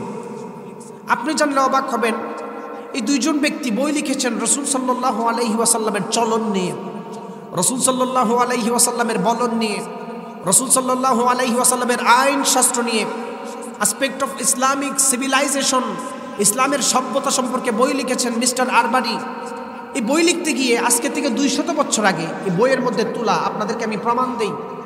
এই দুইটা বই টরন্টো ইউনিভার্সিটি কানাডার, ইংল্যান্ডের ক্যামব্রিজ ইউনিভার্সিটি, অক্সফোর্ড ইউনিভার্সিটিতে পড়ায়, আমেরিকার বোস্টন ইউনিভার্সিটিতে পড়ায়। সবচাইতে দুঃখজনক বিষয় হচ্ছে সারা পৃথিবীর যে অক্সফোর্ড আপনারা বলেন, সেই অক্সফোর্ড এই বইগুলিকে স্বীকৃতি দিয়েছেন। অক্সফোর্ড স্বীকৃতি কেন দিলেন? আজকে থেকে 200 বছর আগে চিন্তা করেছেন মুসলিম সভ্যতাকে কিভাবে ধ্বংস করা যায়। The enduring legacy of Muslim civilization যদি আপনি খুলে দেখবেন, আপনার ঐতিহ্য খুঁজে পাবেন। আল কোরআন ওয়াল মুস্তাশরিকুন, এই বইটা যদি পড়তে পারেন অনেক ফায়দা হবে, মানে প্রাচ্যবাদের সম্পর্কে। 18 সালের বই লিখেছেন জোসেফ শেখ। বই লিখতে লিখতে বলেন রাসূল সাল্লাল্লাহু আলাইহি ওয়াসাল্লামের মতো মহামানব দুনিয়াতে আর আসবে না। সুবহানাল্লাহ পড়েন। এই বই পড়ার পরে সবাই প্রথম সুবহানাল্লাহই পড়ে, কিন্তু মধ্যখানে যাওয়ার পরে নাউজুবিল্লাহ ছাড়া আর কিছু নেই। একজন ইহুদি লেখক বই লিখেছেন রাসূল সাল্লাল্লাহু আলাইহি ওয়াসাল্লামের জিন্দেগি নিয়ে। বই লিখতে লিখতে লিখতে লিখতে হঠাৎ এক জায়গার মধ্যে আসছে যে রাসূল সাল্লাল্লাহু আলাইহি ওয়াসাল্লামের উপর যে কোরআন নাজিল হয়েছে, এই কোরআন পুরাটা বানাওয়াট। নাউজুবিল্লাহ পড়েন। এই কোরআনের অক্ষর নিয়ে মুস্তাশরিকিন যাদেরকে বলা হয়, ওরিয়েন্টালিস্ট যাদেরকে বলা হয়, তারা কোরআনের নক্তাও ছাড়ে নাই, কোরআন নিয়ে রিসার্চ করেছেন। আপনি তো রিসার্চ করেন নাই। অ্যাসপেক্ট অফ ইসলামিক সিভিলাইজেশন খুলে দেখবেন, বা মিস্টার আরবারির লেখা বই পড়বেন, নিকলসনের লেখা বই পড়বেন, গোল্ডজিহেরের বই পড়বেন। পড়ার পরে দেখবেন তারা বই লিখেছেন কোরআনের মধ্যে যেই সমস্ত বিধান আসছে, বিশেষ করে সুদ। ওই যে সুদ যে ইন্টারেস্ট হয়েছে 2024 সালে, কোথা থেকে আসলো? ইতিহাস তো আপনি জানেন না। সুদের নাম যে ইন্টারেস্ট হবে 2024 সালে, এটা তো আপনি জানেন না। এটা তো 200 বছর আগের চাল। এটার মধ্যে লিখছেন যে আসলে সুদ তো এটা কোনো হারাম বিষয় না, এটা হালাল বিষয়। টাকা দিছেন, এর বিনিময়ে আপনি ফায়দা নিছেন। আপনি আমাকে 1 লাখ টাকা দিছেন, কেন দিব? তাদের মূল সংজ্ঞা এটা। অথচ শরীয়তের পরিভাষায় সংজ্ঞা হচ্ছে কুল্লু কারদিন জাররা নাফআ ফাহুয়া রিবা। প্রত্যেক ওই ঋণ যেই ঋণ অতিরিক্ত মুনাফা টানে তাকে সুদ বলা হয়। আর ওই জমানার লেখক ওরিয়েন্টালিস্টরা বলেন টাকার বিনিময়ে টাকা বেশি নেওয়া এগুলা কোনো হারাম না। এটা নবী মুহাম্মদ সাল্লাল্লাহু আলাইহি ওয়াসাল্লাম বানাওয়াট নিজের মতো বানাইছেন। নাউজুবিল্লাহ বলেন। 1903 সালের লেখা বই আর 2024 সালের সুদ ইন্টারেস্ট হয়ে যায়, ঠিক কিনা বলেন? আল্লাহ রাব্বুল আলামিন কোরআন নাজিল করার মাধ্যমে দুনিয়ার মানুষদেরকে জানালেন, যেই মানুষগুলি কোরআন জানার পরেও সুদের সাথে লিপ্ত হয়ে যায়, যেই মানুষগুলি কোরআন জানার পরেও সুদের সাথে সম্পৃক্ত হয়ে যায়, তাদেরকে পাগলের মতো তোলা হবে। আল্লাহর নবী বললেন, ইযা যাহারাজ জিনা ওয়ার রিবা ফি ক্বরিয়াতিন ফাকাদ আহাল্লু বিআনফুসিহিম আযাবাল্লাহ। ও সাহাবায়ে কেরাম, সুদ এবং জিনা যদি সমাজের মধ্যে বেড়ে যায়, আল্লাহ তাআলা আযাব নাজিল করেন। সুদ খাওয়ার অন্যতম ভয়াবহতা সম্পর্কে আপনাদের সামনে আরেকটা হাদিস বর্ণনা করি। আল্লাহর নবী সাহাবায়ে কেরামদেরকে বললেন, ও সাহাবায়ে কেরাম, কোন মানুষ যদি সুদ খাওয়া অবস্থায় মারা যায়, তাদেরকে কি শাস্তি দিবে শোনো। আল্লাহর নবী বললেন, আমাকে এমন এক জায়গার মধ্যে উপনীত করা হয়, 2 জন ব্যক্তি নিয়ে যায়। হঠাৎ করে আমি একটা রক্তের নদী দেখতে পেলাম। রক্তের নদীর মধ্যখানে একজনকে দেখতে পেলাম সাঁতার কাটে। আরেকজন মানুষটা যখন পাড়ের মধ্যে চলে আসে, পাথর দিয়ে আঘাত করে মাথাটাকে দ্বিখণ্ডিত করে ফেলে। বিশ্বনবী সাল্লাল্লাহু আলাইহি ওয়াসাল্লাম তখন জিব্রাইল আলাইহিস সালামকে বললেন, ও জিব্রাইল, মান হাউলাই, তারা কারা? আপনি জানলে অবাক হবেন। প্রত্যেকদিন নামাজ পড়ার পরে, ফজরের পরে নবী বলতেছেন, কে কি স্বপ্ন দেখছো বলো। তো নবী বলেন, আমাকে এমন এক জায়গার মধ্যে উপস্থাপন করা হয়েছে মেরাজের রজনীতে, এমন এক উপত্যকায় আমাকে স্টে করাইছে। আমি ওখানে দেখলাম বিরাট রক্তের নদী, মানুষ সাঁতার কাটতেছে পারে আসে, আরেকজন পাথর দিয়া ঢিল দিয়া মাথাটি খণ্ডিত করে ফেলে। মান হাউলা ইয়া জিব্রাইল, তারা কারা বলো তো দেখি। জিব্রাইল আলাইহিস সালাম বললেন, ইয়া রাসূলুল্লাহ, এটা হচ্ছে ওই সমস্ত উম্মত, সায়াতি আলান নাসি জামান, এমন এক জামানার মধ্যে মানুষ উপনীত হবে, ওই সমস্ত উম্মত যেই সমস্ত উম্মত কোরআন হাদিস জানার পরেও সুদের সাথে সম্পৃক্ত ছিল। নাউজুবিল্লাহ বলেন।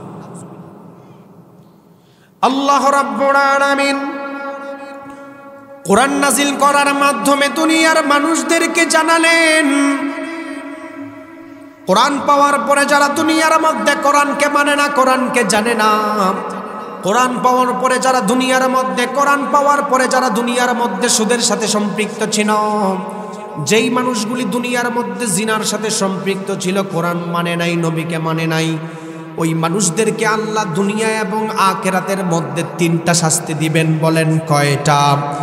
আল্লাহ রাব্বুল আলামিন কোরআনুল কারীমের 20 নম্বর সূরা সূরাতুত তাহা এর 124 থেকে 26 নম্বর আয়াতে মানুষদেরকে জানালেন, ওয়ামান আ'রাদা আন যিকরি ফাইন্না লাহু মাঈশাতান দানকা ওয়া নাহশুরুহু ইয়াওমাল কিয়ামাতি আ'মা ক্বালা রাব্বি লিমা হাশারতানি আ'মা ওয়া ক্বাদ কুনতু বাসীরা ক্বালা কাযালিকা আতাতকা আয়াতুনা ফানাসিতাহা ওয়া কাযালিকাল ইয়াওমা তুনসা।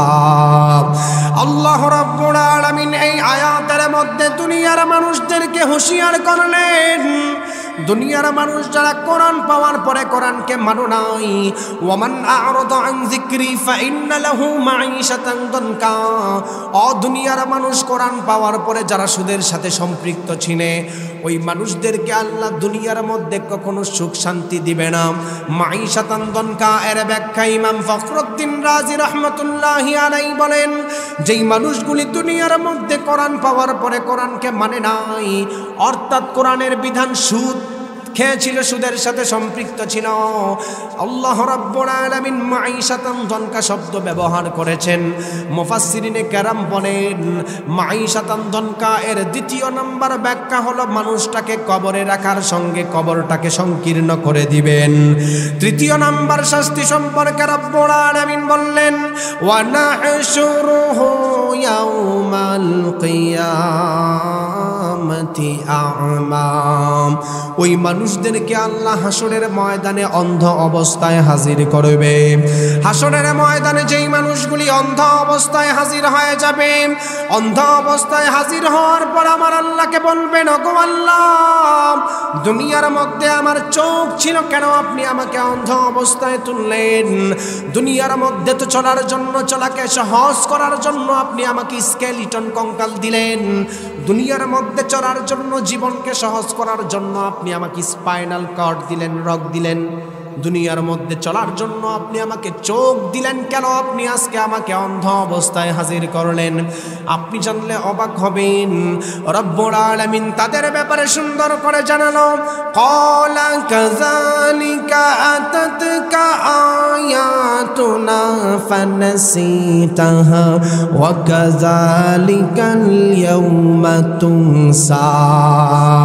দুনিয়ার মধ্যে কোরআন মানো নাই, কোরআন জানো নাই, কোরআন শিক্ষা করো নাই, নবী রাসূলরা কোরআন নিয়ে গিয়েছিল, তোমরা তাদেরকে মানো নাই, ওলামায়ে কেরাম কোরআনের কথা বলেছিল, তাদেরকে কাঠ মোল্লা বললে অপমান করেছিলে, সুদ খাওয়া হারাম শোনার পরে সুদ খেয়েছিলে, এই জন্য আল্লাহ হাসরের ময়দানে বান্দাদেরকে অন্ধ অবস্থায় তুলবেন। কেন আপনাদের সামনে বললাম, আল্লাহর নবী যখন মেরাজের রজনীতে যায়, আল্লাহর নবী মেরাজের রজনীতে গিয়ে একটা জায়গা দেখলেন, যেই জায়গার মধ্যে মানুষদেরকে দেখতে পেল মানুষরা রক্তের নদীর মধ্যে সাঁতার কাটতেছেন, আবার ফেরেশতারা তাদের মাথা দ্বিখণ্ডিত করে ফেলতেছেন। আল্লাহর নবী বললেন, উম্মতের মধ্যে যেই সমস্ত উম্মত জানার পরেও সুদের সাথে লিপ্ত হয়ে যায়, কিয়ামতের আগ পর্যন্ত রক্তের নদীতে সাঁতার কাটবেন, নাউযুবিল্লাহ। কিয়ামতের আগ পর্যন্ত। সুদ খাওয়ার অন্যতম একটি ভয়াবহতা হচ্ছে, রাসূল সাল্লাল্লাহু আলাইহি ওয়াসাল্লাম বলেন, আমি কিছু মানুষকে দেখলাম তাদের পেট বুতুনহুম কাল বুয়ুত, তাদের পেট এক একটা বড় বড় বিল্ডিংয়ের মতো। আপনি বলেন তো দেখি, কোনো মানুষ যদি তার পেট বিল্ডিংয়ের মতো হয়, হাঁটা সম্ভব হবে? একটা বাড়ির সমান একটা পেট। আবার এর মধ্যে রাসূল সাল্লাল্লাহু আলাইহি ওয়াসাল্লাম বলেন, তার পেটের চামড়াটা এরকম পাতলা হবে, যেই পাতলার কারণে তার পেটের ভিতরে কি আছে সব দেখা যায়। এখানে সাপ দেখা যাচ্ছে। সাহাবায়ে কেরামের কাছে যখন এই হাদিস বর্ণনা করেন, এই কথা বলেন, রাসূল সাল্লাল্লাহু আলাইহি ওয়াসাল্লাম বলেন, উম্মতের মধ্যে যেই সমস্ত উম্মত সব কিছু জানার পরে সুদের সাথে লিপ্ত হয়, সুদের সাথে সম্পৃক্ত করে, সুদ খায়, সুদ দেয়, তাদের পেটটা হবে বুতুনহুম কাল বুয়ুত। হাসরের ময়দানে পেটটা এক একটা বিল্ডিংয়ের সমান হবে। এই পেট নিয়ে এসে দাঁড়াবে। শুধু পেট নিয়ে দাঁড়াবে এই কথা বলে নাই, তার যে সুদ খাইছে মাল সম্পদ সবগুলা পেটের মধ্যে সাপ হয়ে ঘূর্ণায়মান করতে থাকবে, নাউযুবিল্লাহ বলেন। বিশ্বনবী সাল্লাল্লাহু আলাইহি ওয়াসাল্লাম বললেন, সবকিছু জানার পরেও যারা সুদের সাথে সম্পৃক্ত হয়ে যায়, এক নাম্বার হলো হাসরের ময়দানে পাগলের অবস্থায় তুলবে। দ্বিতীয় নাম্বার, আল্লাহর নবী বলেন, আকিলুর রিবা ইউবাসু ইয়াউমাল কিয়ামাতি মাজনুনান ইউখনাক। ফাঁস লাগিয়ে মানুষটাকে হাসরের ময়দানে হাজির করা হবে। তৃতীয় নাম্বার হলো রক্তের নদীর মধ্যে সাঁতার কাটবে। আল্লাহর নবী বলেন, চতুর্থ নাম্বার শাস্তি হলো সব কিছু জানার পরেও যারা সুদের সাথে লিপ্ত হয়, ওই মানুষটা হাসরের ময়দানে পেটটা বিরাট বড় একটা বিল্ডিংয়ের মতো হবে, যেই পেটের মধ্যে জাহান্নামের সাপগুলি ঘূর্ণায়মান করতে থাকবে। বিশ্বনবী সাল্লাল্লাহু আলাইহি ওয়াসাল্লাম বললেন, দুনিয়ার মধ্যে যারা সুদের সাথে লিপ্ত হয়ে যায়, লাআনা আকিলার রিবা মুকিলাহু ওয়া কাতিবাহু। ও সাহাবায়ে কেরাম, 24 ঘন্টা আল্লাহর লানত সুদখোরের উপর পড়তে থাকেন, নাউযুবিল্লাহ। লাআনা আকিলার রিবা ওয়া মুকিলাহু ওয়া কাতিবাহু ওয়া শাহিদাই। অর্থাৎ আপনি দেখবেন আমাদের সমাজে সুদ দিতে গেলে 3 থেকে 4টা স্টেপ পূরণ করতে হয়। এক নাম্বার আসেন, এক ব্যক্তি সুদ দেয়, যে ব্যক্তি সুদ দেয় আরেক ব্যক্তি সুদ নেয়, তাকে সুদখোর বলে, সুদ খায়। যে ব্যক্তি সুদ দেয়, যে ব্যক্তি সুদ নেয়, মানুষ হয়েছে কয়জন? আরো বলেন, 2 জন। 3 নাম্বার, যে ব্যক্তি সুদের দলিল লিখে, দলিল। আপনি দেখবেন 1 লাখ টাকা সুদ আনতে গেলে স্টাম্পের মধ্যে লেখা লাগে কি লাগে না? লাগে। রাসূল সাল্লাল্লাহু আলাইহি ওয়াসাল্লাম বলেন, লাআনা আকিলার রিবা ওয়া মুকিলাহু ওয়া কাতিবাহু ওয়া শাহিদাই। অর্থাৎ 1 নাম্বার হচ্ছে যে ব্যক্তি সুদ দেয় 24 ঘন্টা তার উপর আল্লাহর লানত। 2 নাম্বার হচ্ছে যে ব্যক্তি সুদ খায় 24 ঘন্টা আল্লাহর লানত তার উপর পড়তে থাকে। 3 নাম্বার, যে মানুষ সুদের দলিল লেখে, স্টাম্প। আমাদের এই এলাকায় যদি কোনো স্টাম্প লেখক থাকে, একটু ভালো করে শুনবেন। আপনি মনে করতেছেন 200 টাকার বিনিময়ে একটা স্টাম্প লিখে দিয়েছেন, এটাকে প্রিন্টিং করে দিলেন, আপনি এটা সাহায্য করলেন। সুদ দেওয়ার কারণে 24 ঘন্টা তার উপর লানত, সুদ খাওয়ার কারণে তার উপর 24 ঘন্টা লানত, স্টাম্প লেখার কারণে 24 ঘন্টা তার লানত। আরেকজন হয়েছে সুদ দেওয়া নেওয়া, স্টাম্পের মধ্যে একজন সাক্ষী থাকে, সাক্ষী আছে না নাই?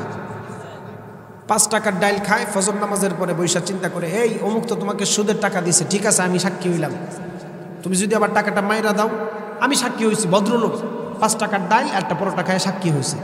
আল্লাহর নবী বলেন তার উপরও 24 ঘন্টার লানত, নাউযুবিল্লাহ বলেন। এখন চিন্তা করেন, আপনি সুদের সাথে সম্পৃক্ত থাকবেন কি থাকবেন না? চিন্তা করেন, আপনি সমাজের মধ্যে সুদ এস্টাবলিশ করবেন কি করবেন না? যেই কথাটা বলতেছিলাম, আপনি মনে করেছেন এই জমানার শিক্ষা ব্যবস্থা 2024 সালে ধ্বংস হয়েছে না, ওইটা হয়েছে 1800 সাল থেকে। সুদ ইন্টারেস্ট হবে 2024 সালের ভাষা নয়, বরং এটা আজকে থেকে আরো 2 থেকে 300 বছর আগের ইতিহাস। এবার আসেন, সুদ খাওয়ার পরে যে ভয়াবহতা হবে, রব্বুল আলামিন কোরআনুল কারীমের বিভিন্ন জায়গায় মানুষদেরকে এর কথা তুলে ধরেছেন। সুদ খাওয়া অবস্থায় মারা গেলে আল্লাহ তাআলা তাকে জাহান্নামে দিবেন, আল্লাহ তাআলার হক। নাউজুবিল্লাহ পড়ে। আল্লাহ তাআলার হক বলতে কয়েক প্রকার মানুষকে আল্লাহ তাআলা নিজ দায়িত্বে জাহান্নামে দিবেন, আল্লাহ তাআলা নিজ দায়িত্বে। এখন আপনি বলবেন, হুজুর আল্লাহ তাআলা নিজ দায়িত্বে জাহান্নাম দিবেন, এর মানে কি? রাসূল সাল্লাল্লাহু আলাইহি ওয়াসাল্লাম বলেন, আল্লাহ তাআলার 4 ব্যক্তির উপর হক আছে। কয় ব্যক্তি? আরো জোরে বলেন। 4 ব্যক্তির উপরে। সুদ যে ব্যক্তি খায় এর মধ্যে অন্যতম একটা। সব জানার পরেও যারা সুদ খায়, সুদ ছাড়ে না, মারা যায়, হাসরের ময়দানে কোনো কথা হবে না, আল্লাহর দায়িত্বে তাকে জাহান্নামে দিবে, আল্লাহর নিজ দায়িত্বে। এর মধ্যে অন্যতম আরেকটা হচ্ছে, আমাদের সমাজের মধ্যে মহামারী আকারে ধারণ করেছে, যারা নিজের মা বাবাকে ঠিকমতো খাবার দেয় না, যারা নিজের মা বাবাকে বৃদ্ধাশ্রমে দিয়ে আসে, স্ত্রীর কথা শুনে নিজের মাকে খাবার দেয় না, শ্বশুর শাশুড়ির কথা শোনার পরে নিজের বাবাকে যারা খাবার দেয় না, আল্লাহ তাআলা নিজ দায়িত্বে তাদেরকে জাহান্নামে দিবেন, নিজ দায়িত্বে, কোনো ছাড় হবে না। বিশ্বনবী সাল্লাল্লাহু আলাইহি ওয়াসাল্লামের কাছে একজন সাহাবী হাজির হয়ে আমার নবীকে বলল, গো আল্লাহর নবী, আইয়ুল আমালি আহাব্বু ইলাল্লাহ, ও গো আল্লাহর নবী, আল্লাহর কাছে সবচাইতে দামি আমল কোনটা, প্রিয় আমল কোনটা? বিশ্বনবী সাল্লাল্লাহু আলাইহি ওয়াসাল্লাম বললেন, as-সালাতু আলা ওয়াক্তিহা, সময় মতো নামাজ পড়া। দ্বিতীয় নাম্বার হলো বিররুল ওয়ালিদাইন, মা বাবার খেদমত করা, মা বাবার সন্তুষ্ট অর্জন করা। তৃতীয় নাম্বার জিজ্ঞেস করার পরে বললেন, আল জিহাদু ফি সাবিলিল্লাহ, আল্লাহর কাছে উত্তম আমল হচ্ছে, পছন্দনীয় আমল 1 নাম্বার সময় মতো নামাজ পড়া। দ্বিতীয় নাম্বার উত্তম আমল হলো মা বাবার খেদমত করা। আমাদের সমাজের মানুষ দেখবেন মা বাবার খেদমত করতে চায় না। রব্বুল আলামিন ওই মানুষদের সম্পর্কে বলল, যেই মানুষগুলি দুনিয়ার মধ্যে মা বাবার সন্তুষ্ট অর্জন করতে পারে না, তার উপর আল্লাহর গজব, আল্লাহর রাজি খুশি নাই। বিশ্বনবী বললেন, হুমা জান্নাতুকা ওয়া নারুকা, তোমাদের মা বাবা তোমাদের জন্য জান্নাত, তোমাদের মা বাবা হলো তোমাদের জন্য জাহান্নাম। আপনি যদি বলেন মা বাবা জান্নাত হয় কিভাবে, আবার জাহান্নাম হয় কিভাবে? মা বাবা যে আপনার জন্য জান্নাত, অন্যতম একটা উদাহরণ দেই। রব্বুল আলামিন কোরআনুল কারীমের বিভিন্ন জায়গায় বিধান নাজিল করেছেন, আপনি জানলে অবাক হবেন। রব্বুল আলামিন যত জায়গার মধ্যে আল্লাহ ইবাদত করার কথা বলেছেন, তত জায়গায় তারপর পরে মা বাবার খেদমতের কথা বলেছেন। সুবহানাল্লাহ। আল্লাহ তাআলা এক জায়গায় বলছেন, ওয়া কাদা রাব্বুকা আল্লা তা'বুদু ইল্লা ইয়া, তোমরা আল্লাহর সাথে কাউকে শরীক করবা না, আল্লাহ ব্যতীত কারোর ইবাদত করা যাবে না। এরপরই বলতেছেন, ওয়াবিল ওয়ালিদাইনি ইহসানা, মা বাবার সঙ্গে খারাপ ব্যবহার করা যায় না, ইহসান করতে হবে। অন্য এক হাদিসের মধ্যে বললেন, রগিমা আনফুন, 3 বার বলছেন, তোমার নাক ধুলায় দূষিত হোক। মান আদরাকা আবওয়াইহি ইনদাল কিবারি আহাদুহুমা আও কিলাহুমা ফালাম ইয়াদখুলিল জান্নাহ, ওই মানুষ কোশ্চিন কালেও জান্নাতে যাবে না যেই মানুষ তাদের মা বাবা দুইজনকে বৃদ্ধ পাওয়ার পরে তাদের সন্তুষ্ট অর্জন করতে পারে নাই। বিশ্বনবী সাল্লাল্লাহু আলাইহি ওয়াসাল্লাম বললেন, 4 প্রকার মানুষকে আল্লাহ তাআলা নিজ হাতে জাহান্নামে দিবেন। আল্লাহর হক অনুযায়ী 1 নাম্বার, যারা সুদের সাথে সম্পৃক্ত হয়ে যায়, সুদ খাওয়ার কারণে নিজ দায়িত্বে আল্লাহ তাআলা জাহান্নামে দিবেন। অন্যতম কারণ হলো মা বাবার সঙ্গে খারাপ ব্যবহার যেই সন্তানরা করবেন, ওই সন্তানকেও আল্লাহ নিজ দায়িত্বে জাহান্নামে দিবেন। এবার আসেন, আপনাদেরকে গোল্ডেন একটা অফার শোনায় যায়। আল্লাহর নবী 1000 বছর আগে উম্মতদের সম্পর্কে জানালেন, ও সাহাবায়ে কেরাম, আমার উম্মতের মধ্যে কোনো উম্মত যদি তার বৃদ্ধ মা বাবার দিকে নেক নজরে একবার তাকায়, আল্লাহ তাআলা ওই বান্দার আমল নামায় একটা কবুল হজের সওয়াব দেয়। সুবহানাল্লাহ। সাহাবাই কেরাম আমার নবীকে বলল, গো আল্লাহর নবী, আপনি তো বলেছেন বৃদ্ধ মা বাবার দিকে নেক নজরে একবার তাকালে একটা কবুল হজের সওয়াব হয়। ওগো আল্লাহর নবী, কোন সন্তান যদি নিজের মা বাবার দিকে 100 বার বারবারে নেক নজর দেয়, তার কি একটা কবুল হজের সওয়াব হবে নাকি যতবার তাকাবে ততবার কবুল হজের সওয়াব হবে? মিয়া, আপনি তো চিন্তা করেন না, আপনার মা বাবা বৃদ্ধ হওয়ার পরে তাদেরকে বৃদ্ধাশ্রমে দিয়ে আসেন, মা বাবা বৃদ্ধ হওয়ার পরে খাবার দেন না। আপনি তো চিন্তা করেন টাকা পয়সা করে খরচ করে হজ করলেন, আল্লাহ তাআলা কবুল করে কিনা আল্লাহ জানে। কিন্তু গ্যারান্টি দিয়ে যায়, গোল্ডেন অফার দিয়ে যায় আল্লাহর নবী 1000 বছর আগে মানুষদেরকে জানালো, ও সাহাবায়ে কেরাম, কোন উম্মত যদি তার মা বাবার দিকে 100 বার নেক নজরে তাকায়, তাহলে 100টা কবুল হজের সওয়াব আল্লাহ তাআলা বান্দার আমল নামায় দিবে। সুবহানাল্লাহ, 100টা কবুল হজের সওয়াব। অথচ আপনি যে 5 লাখ 7 লাখ 10 লাখ টাকা খরচ করে হজ করবেন, কবুল নাও হতে পারে। কারণ ওই যে আপনার সুদের সাথে সম্পৃক্ত, ওই যে আপনি জিনার সাথে লিপ্ত, সুদের টাকা দিয়ে হজ করে বড় বড় হাজী সাহেব, সুদখোর হাজী সাহেবরা সুদের টাকা দিয়ে হজ করে আইসা মসজিদের মধ্যে এসে ইমাম সাহেবদেরকে ধমক দেয়, সুদের কথা বলা যাবে না। আছে না নাই? অভাব নাই। প্রথম কাতারে নামাজ পড়ে আবার সুদখোর, প্রথম কাতারে নামাজ পড়ে আবার ঘুষখোর। আর আমাদের সমাজের পচন কোন সময় ধরেছেন জানেন? আমাদের কিছু সমাজে সুশীল মানুষ মসজিদ কমিটি বানায় টাকাওয়ালা দেখে, সত্যিকারের আল্লাহওয়ালাদেরকে মসজিদ কমিটি বানাতে চায় না, ঠিক কিনা বলেন? মসজিদ কমিটি হতে গেলে টাকাওয়ালা জরুরি না, মসজিদ কমিটি হতে গেলে টাকাওয়ালা জরুরি না। আপনি মসজিদের সভাপতি হবেন, আগে চিন্তা করবেন এই লোকটা আসলে সুদ খায় নাকি ঘুষ খায়। কিন্তু সমাজের পচন তখনই ধরেছে যেই সমাজের মধ্যে মানুষ টাকা পয়সা থেকে সুদখোরকে মসজিদের সভাপতি আর সেক্রেটারি বানায়। এমন আছে না নাই? যেই কারণে ইমাম সাহেবরা মসজিদের মধ্যে সুদের কথা বললে পরের দিন সকালবেলা চাকরি নাই, ঘুষের কথা বললে পরের দিন সকালবেলা চাকরি নাই, জিনার কথা বললে পরের দিন সকালবেলা চাকরি নাই। মূল কারণ কি জানেন? ইমাম সাহেবের দোষ না, দোষ তো আপনাদের আর আমাদের। আপনি চিন্তা করেন, অমুক সাহেব মসজিদের মধ্যে টাইলস দিছে 10 লাখ টাকার, উনি সভাপতি। এই ট্র্যাডিশন বাংলাদেশে যেদিন থেকে আসছে ওই দিন থেকে মসজিদের মধ্যে ওয়ারতাফাতিল আসওয়াতু ফিল মাসাজিদ, মসজিদের মধ্যে হাঙ্গামা বেড়ে গিয়েছে।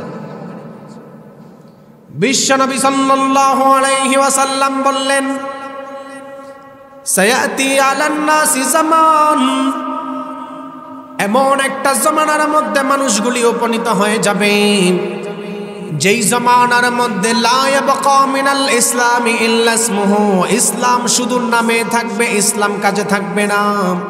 ওয়ালা ইয়াবকা মিনাল কুরআনি ইল্লা রাসমুহু, কোরআন শুধু রসম থাকবে, অক্ষর থাকবে। মানুষ কোরআন পড়তে চাইবে না, কোরআন জানবে না। এরপরে আমার নবী বলেন, মাসাজিদুহুম আমিরাতু ওয়া হিয়া খারাবুম মিনাল হুদা। ও সাহাবায়ে কেরাম, এমন একটা জামানার মধ্যে মানুষ উপনীত হয়ে যাবে যেই জামানার মধ্যে মানুষ মসজিদ বানানো নিয়ে প্রতিযোগিতা করবে। ওয়া হিয়া খারাবুম মিনাল হুদা, মসজিদ হেদায়েত শূন্য হয়ে যাবে, মসজিদের মধ্যে হেদায়েত থাকবে না। আপনি যদি বলেন হুজুর মসজিদ তো ইবাদত করার জায়গা, আপনি তো বলবেন হুজুর মসজিদ তো নামাজ পড়ার জায়গা, সেখান থেকে হেদায়েত শূন্য কি কারণে আপনি বললেন? জবাব দিন। আপনাদের সম্পর্কে রব্বুল আলামিন আল্লাহর নবী 1000 বছর আগে বানালেন। আল্লাহর নবী বলল শেষ জামানার মধ্যে মসজিদের বিল্ডিং বানাবে, বড় বড় বিল্ডিং, কিন্তু মসজিদের মধ্যে খাঁটি ঈমানওয়ালা মুসল্লি খুঁজে পাওয়া যাবে না, ঠিক কিনা? মসজিদ আছে, অভাব নাই। এই যে এই মসজিদ আছে, শাহবাজপুর অনেক মসজিদ আছে, গিয়ে দেখবেন মসজিদে মুসল্লি নাই। আর যদি যেগুলোও থাকে অধিকাংশ সময় দেখবেন সুদখোর আর ঘুষখোর। নবী বলেন শেষ জামানায় মসজিদের মধ্যে ওয়ারতাফাতিল আসওয়াতু ফিল মাসাজিদ, মসজিদ হাঙ্গামা শুরু হবে। কেন হবে? আপনার দোষ, আমার দোষ। ওই যে উনি 10 লাখ টাকার টাইলস দিচ্ছেন, উনি সুদখোর হোক আর ঘুষখোর হোক, উনি মসজিদের মুতাওয়াল্লি, ওনার বিরুদ্ধে কথা বলা যাবে না।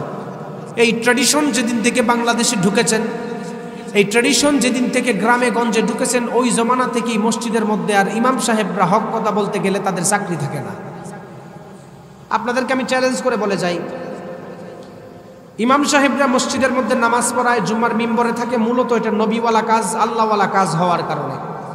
আমি আল্লাহর কসম করে বলতেছি, যদি এটা আল্লাহওয়ালা কাজ, নবীওয়ালা কাজ না হতো, আপনি মসজিদে নামাজ পড়ানোওয়ালা কাউকে খুঁজে পাইতেন না। আপনি বেতন দেন কয় টাকা? 8,000, 10,000, ম্যাক্সিমাম বাংলাদেশের ইমাম সাহেবদের বেতন 15,000 টাকা থাকে, এর উপরে থাকে না। খুব দুঃখজনক বিষয় হচ্ছে মসজিদে ইমাম সাহেবরা থাকেন, ওনাদের ব্যবস্থা করেন, কিন্তু ওনাদের বেতনও কিছু কিছু কমিটি আছে ঠিক মতো দিতে চায় না। এমন আছে না নাই? মসজিদের ফান্ডে 20 লাখ টাকা থাকে, ইমাম সাহেবের বেতন 7,000 টাকা। কতটুকু ব্রেইন আমাদের নষ্ট হয়েছে চিন্তা করেন। আপনার সন্তান কিন্টার গার্ডেনে পড়ে, সকালবেলা 3,000 টাকা মাসে বেতন। কিন্টার গার্ডেন থেকে যখন বিকালবেলা বাসায় আসে, প্রাইভেট পড়ে, ইংলিশ স্যার, অঙ্ক স্যার, অন্যান্য টিচার থাকে, ওনাদেরকে 2,000, 4,000, 4 আর 3 হচ্ছে 7,000 টাকা। প্রতিদিন ছেলের তোলে 50 টাকা আপনি ন্যূনতম খরচ করেন। এখন তো মানুষ শৌখিন মানুষ, 50 টাকা 100 টাকা কোনো ব্যাপার না।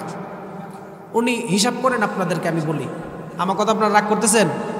শুনেন, 7,000 গেল, প্রতিদিন 100 টাকা হলে মাসে আরও 3,000, 10,000 টাকা। আপনি আপনার ছোট একটা সন্তানকে কিন্টার গার্ডেনে পড়াইতে গেলে ন্যূনতম 10,000 না লাগুক, প্রতি মাসে 5,000 টাকা লাগে কি লাগে না?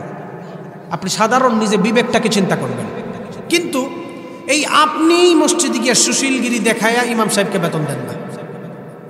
ইমাম সাহেবের আমাদের বাংলাদেশের মূল একটা বক্তব্য হচ্ছে, হুজুরদের টাকায় আল্লাহ তাআলার বরকত আছে। হুজুররা বেতন কম পাইলেও চলতে পারে, আল্লাহ তাআলা বরকত আছে। হ্যাঁ, অবশ্যই বরকত আছে। তবে আমার বক্তব্য হচ্ছে, আপনি মাসে 40,000 টাকা ইনকাম করেন, এই 40,000 টাকা আমাকে দেন, আর আমার 7,000 টাকা বরকতের টাকা আপনি নেন, নিয়ে 1 মাস চলেন, দেখি আপনার আকীদা কই থাকে। কারণ বাঙালি হচ্ছে জাতে মাতাল তালে ঠিক। আমাদের সমাজের মানুষ ইসলাম কায়েম করতে চায় সব মসজিদের মধ্যে, মসজিদের বাহিরে আর ইসলামের দরকার নাই। যত ইসলাম আছে সব মসজিদের ভিতরে তারা কায়েম করতে চায়। যত ইসলামের আইন আছে হুজুর মসজিদের ভিতরে, 4 দেওয়ালের ভিতরে। বাহিরে গেলে রাষ্ট্র গঠন করার ক্ষেত্রে ইসলামের দরকার নাই। এটাকে সেকুলার মুসলিম বলে। আমার আলোচনার বিষয় এটা না, কিন্তু তারপরে বলতেছি, আনুষঙ্গিক আসছে। রাসূল বলেন, ওয়ারতাফাআতিল আসওয়াতু ফিল মাসাজিদ। আজকের এই তাফসীরুল কোরআন মাহফিল থেকে যারা শুনতেছেন, মসজিদ কমিটি আছে, একটাই দাবি থাকবে, এলাকার মানুষ আছে, মসজিদ কমিটি বানাবেন সত্যিকারের আল্লাহওয়ালা দেখে। মসজিদ কমিটি বানাবেন সত্যিকারের পরহেজগারওয়ালা মানুষ দেখে। 10 লাখ টাকার টাইলস দিছে সুদকুরকে আপনি মসজিদের সভাপতি বানাবেন, এর জন্য আপনাদেরকে হাসরের ময়দানে জবাব দিতে হবে, ঠিক কিনা বলেন? আপনি মনে করিয়েন না আপনি হাসরের ময়দানে পার পাবেন। আপনি মনে করিয়েন না হাসরের ময়দানে আপনাকে আল্লাহ জিজ্ঞেস করবে না, আপনাকেও দাঁড় করানো হবে। তোমার ক্ষমতা থাকার পরে তুমি কেন বলো নাই? আল্লাহ রাব্বুল আলামিন কোরআন নাজিল করার মাধ্যমে দুনিয়ার মানুষদেরকে জানালেন, এই কোরআন নাজিল করার মাধ্যমে দুনিয়ার সমস্ত কিছুর সমাধান আল্লাহ দিয়েছেন। আপনি যদি চিন্তা করেন, আপনি কোরআনকে প্রশ্ন করেন কিভাবে সমাজকে আপনি কন্ট্রোল করবেন, কোরআন আপনাকে জবাব দিবে, সমাজ ব্যবস্থা সুন্দর করার সিস্টেমটা আপনাকে দিবেন। আপনি যদি চিন্তা করেন আপনার রাষ্ট্র ব্যবস্থা কিভাবে আপনি চালালে দুনিয়াতে ইনসাফ কায়েম হবে, কোরআন আপনাকে সুন্দর করে জবাব দিয়ে দিবেন। আপনি যদি চিন্তা করেন সমাজ থেকে জুলুম কিভাবে ওঠাবেন, কোরআনের কাছে প্রশ্ন করেন, কোরআন আপনাকে সুন্দর করে জবাব দিয়ে দিবে। কিন্তু দুঃখজনক বিষয় হলো, আমাদের দেশের মুসলিমগুলো শুধু মসজিদের মধ্যে ইসলাম কায়েম করতে চায়। আমাদের সমাজের মুসলমানগুলি মসজিদের 4 দেওয়ালের মধ্যে শুধু ইসলাম কায়েম করতে চায়। ইসলামের বিধান, ইসলামের আইন, কোরআনের আইন সমাজের মধ্যে বাস্তবায়ন করতে চায় না। বিশ্বনবী সেই কথাটাই 1500 বছর আগে বলেছেন, লা ইয়াবকা মিনাল ইসলামি ইল্লা ইসমুহু। এমন একটা জমানার মধ্যে উম্মতগুলি উপনীত হয়ে যাবে, যেই জমানার মধ্যে ইসলাম শুধু নামে থাকবে, ইসলাম কাজে থাকবে না। ওয়ালা ইয়াবকা মিনাল কুরআনি ইল্লা রাসমুহু। কোরআন শুধু না অক্ষরে থাকবে, কোরআনের আইন সমাজের মধ্যে বাস্তবায়ন হবে না। আল্লাহ নবী 1500 বছর আগে বলছেন। এই যে সমাজে ইসলাম কায়েম হয় না, আমাদের গাফলতির কারণে। আমরা চাই না সমাজে সুদ বন্ধ হোক, আমরা চাই না সমাজের মধ্যে ঘুষ বন্ধ হোক, আমরা ব্যক্তিগত কারণে আমরা চাই না সমাজের মধ্যে জিনা বন্ধ হোক, আমরা চাই না সমাজের মধ্যে মদ খাওয়া বন্ধ হয়ে যাক। কারণ মদেরও লাইসেন্স বাংলাদেশে আছে, মদের ফ্যাক্টরি লাইসেন্স আছে না নাই? অথচ আল্লাহ নবী বলেন উম্মত তখন ধ্বংস হবে যখন ওয়াশুরিবাতিল খমর, মদ খাওয়ার প্রবণতা উম্মতের মধ্যে বেড়ে যাবে। মদ